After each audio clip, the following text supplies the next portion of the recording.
Good morning. We'll start in about 2 minutes. 2 minutes.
Okay, good morning. Welcome. Thank you very much for being here a little bit earlier today because we have the great pleasure and honor to have with us Geir O, Pedersen, the Special Envoy for Syria for the UN. As you know, the formula of these prequels to the briefings is that we will have Mr. Pedersen addressing you with Jennifer. You will have the chance to ask questions, but he has to leave. He has a hard exit, maximum at 35. So we will have to try to be short.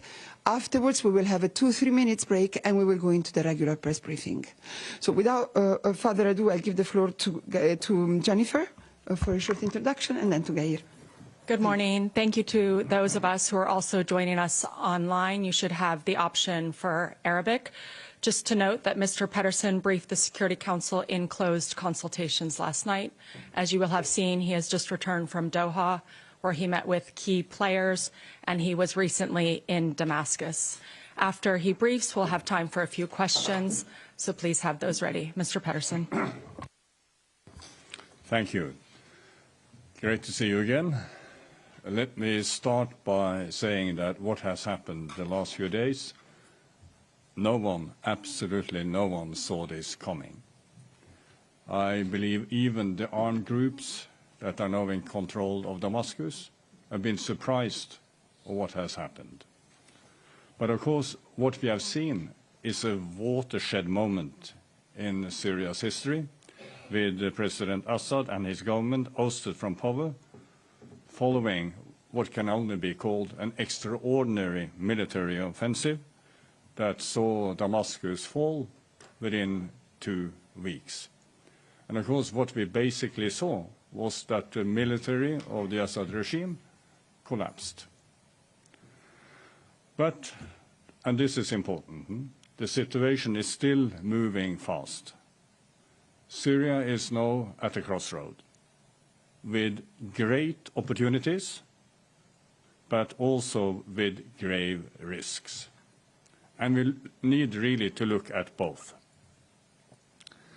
We know that, of course, HDS is now the dominant group in control of Damascus, but it's important also to remember that they are not the only armed group in Damascus.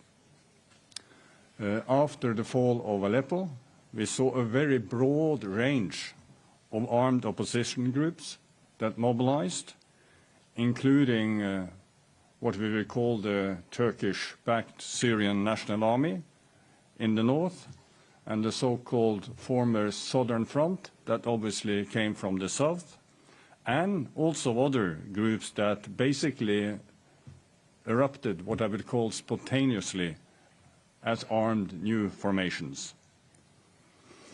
And let me now emphasize this, and it's really an essential point. For now, much of what some call rebel-controlled Syria is under the control of what I would call a patchwork of groups who are coordinating well for now, but they are not fully or formally united. It's important that we don't see conflict between these groups. Let me also say that by and large, we have seen reassuring statements from the HDS and the different armed groups, but there are still some issues of law and order. But we are hopeful that it will be possible to keep law and order. But also, let me mention this, the conflict in the northeast is not over. There has been clashes between the Syrian National Army, the opposition group, and the SDF. We are calling, obviously, for calm also in this area. And then a very troubling development. We are continuing to see Israeli movements and bombardments into Syrian territory. This needs to stop. This is extremely important. Let me then just give what I would call 3 key messages. We need to continue to stress the protection of civilians. I have appealed to the armed actors to maintain good contact, law and order, and to protect civilians in line with international humanitarian law and preserve public institutions.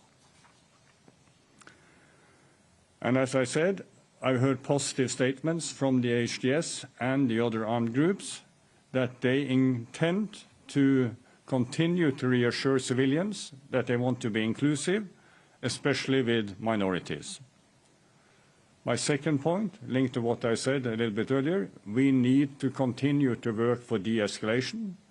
We need to see a stop to the Israeli attacks, and we need to make sure that the conflict in the northeast stops, and we need to make sure that there are no conflict developing between the different armed groups. But then third, and this is perhaps today my most important message, we need to focus on the need for credible and transitional arrangements in Damascus. This means that there needs to be what I call orderly arrangements. But it also means, and this, of course, I don't need to repeat it, but it's extremely important, it needs to be inclusive arrangements. That is ensuring the representation of the broadest possible spectrum of the Syrian society and the Syrian parties. And let me say that if this is not happening, then we risk new conflict in Syria. I believe that this is understood by all groups, but what we now need to see as this is implemented on the ground in Syria. And it is my hope that if we do this, if we unite the Syrian parties, we bring together the different Syrian communities, then this could be the real beginning of something new for Syria. And importantly, I think then we would also see a united international community supporting the Syrian transition. Then we could start to look at lifting sanctions, increase humanitarian support, start economic recovery. We could see the return of Syrian refugees, of internally displaced returning to their homes, and we could start to see, as the High Commissioner for Human Rights mentioned yesterday, that justice is finally reached. All of this needs the cooperation of the international parties and the Syrian parties. And I can promise you that the United Nations will do whatever we can to help in this situation. Thank you so much. Thank you very much, Geir. It's really appreciated. I have a list of questions long like this, so please be fast. I'll start with Jeremy. Just also, too, if we can take 3 questions off the go, and then Mr. Pedersen will answer them together. Thank you. Mr. Pedersen. Let's do it this way. Quick ones. Jeremy. First question is: do you have any contact with HTS so far, or the armed groups right now in Damascus, and how much do you hope to achieve with those groups that you didn't achieve with the Assad regime? And the second quick one would be about the moves by a certain number of European countries suspending or denying the refugee seeking asylum process in Europe. Do you welcome those moves, or do you think it is too early to tell? Thank you very much. Yuri Aprelev, Firia Novosti. Yes, thank you, and thank you for coming to brief us. I have a question also about HTS. This is the first time we have an ex-terrorist organization. I mean, it was Al-Qaeda in Syria that is taking the power in one country. What is your recommendation to all the countries that are considering HTS as terrorists? Do they have to speak with them? Do they have to clean them from the terrorist list? What is your counsel for that? Thank you very much. Yes, please, madam. Can you introduce yourself for Mr. Jim from China Media Group. I have a question. What is your plan for the next, and any kind of the discussions will be had in the near future? Thank you. Geir? In the future, any discussion in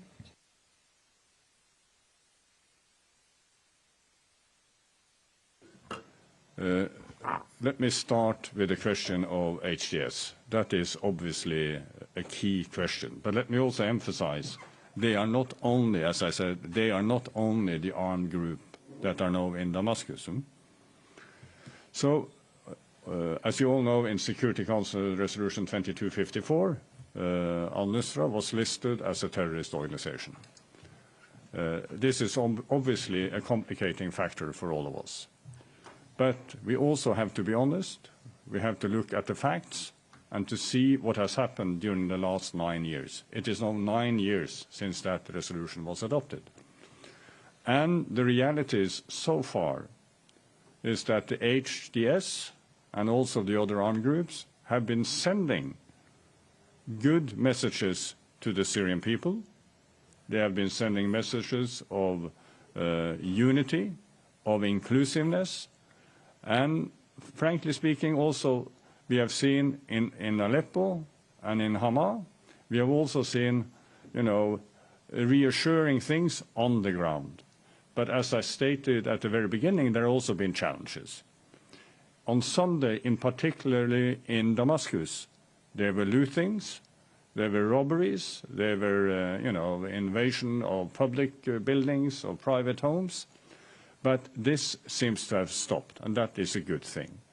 But what we need now to see is, of course, that the good statements and what we have seen on the ground at the beginning, that this is now followed up in practice in the days and the weeks ahead of us. And the most important test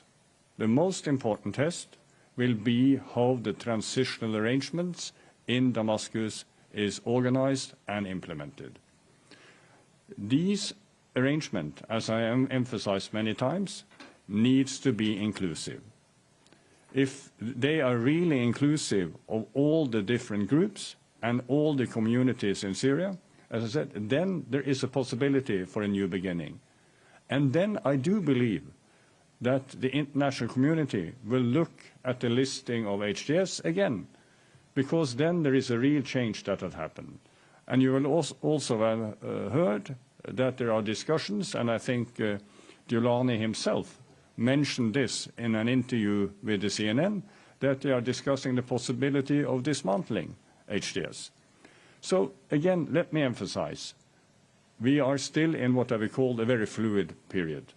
Things have not settled.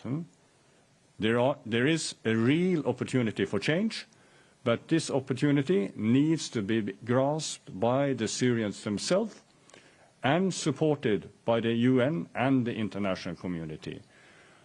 What I'm now telling you, I think, is an advice from all key international actors. As Jennifer mentioned, I was in Doha. I discussed this with, of course, with the Turkish foreign minister, with the Russian, with the Iranian, but also with the Arab foreign ministers. And we all united behind this message, that we need to see what they are saying be implemented on the ground. And this is a huge challenge. And here also, let me just link to what I said earlier about the Israeli attacks. Extremely important that we don't see any action from any international actor that destroys the possibility for this transformation in Syria to take place. Then I think there was a question about the refugees. Let me give a very strong appeal that the situation in Syria is still fluid. We need to be aware of that things have not consolidated. But at the same time, I know from speaking to Syrians all over that they are full of hope and optimism, and many do want to go back. Let me just mention one example to you. When I was leaving Doha, there was a Syrian family that came towards me. They were living in Sweden. And they said, Mr. Pedersen, you know, we are so hopeful. We know there are many challenges. We left Hama 10 years ago. We really want to go back. We hope it will be possible. And I think that is really something that many, many Syrians are hoping for to this day. But let's make sure that the international community, that we are helping them in this process, because there are livelihood challenges still in Syria. As you all know, the humanitarian situation is disastrous. The economy has collapsed. So there is a lot of responsibilities that we really need to do, and we need to do that together. Thank you. Thank you very much. Ayerde? Go ahead. Okay, Katrin from German Radio and TV ARD. Just one question about the process starting now, the political progress. You say it has to be inclusive. How far do you think members of the old regime should be integrated in this process? Thank you very much. Laurent Sierro, Swiss News Agency Online. Yeah, thank you for the briefing. You mentioned Israel. Since your stakeout in Doha on Sunday, have you had any engagement with Israeli authorities on the appeal that you're launching to cease the bombings? And with any Syrian armed group, have you had any direct engagement? Thank you. Thank you very much. Mohammed Arslan, Anadolu Ansi. Thank you so much, Alessandra. Sir, thank you for the brief. My question will be about Israel also. Israel has invaded the buffer zone in the Golan Heights that it occupied after the collapse of Assad regime in Syria. And there are also reports that says Israel army has crossed this zone and entered Syrian territory. My questions are, do you think that this step is against international law? And also, do you call on Israel to leave the Syrian lands that it occupied? Thank you. Let me start with the question about the old regime. Of course, this is an extremely crucial question.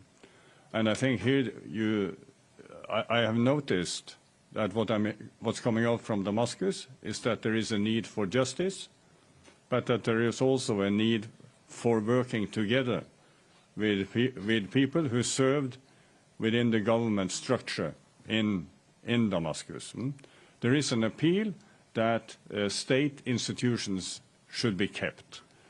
And I think it was rather telling, I just want to mention this, that when I briefed the Security Council yesterday, I received a message from the Syrian ambassador to the United Nations in New York.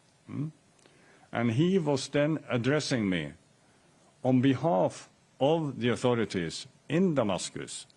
So that is still functioning. And my hope is that we will be able to see that this kind of cooperation is continuing.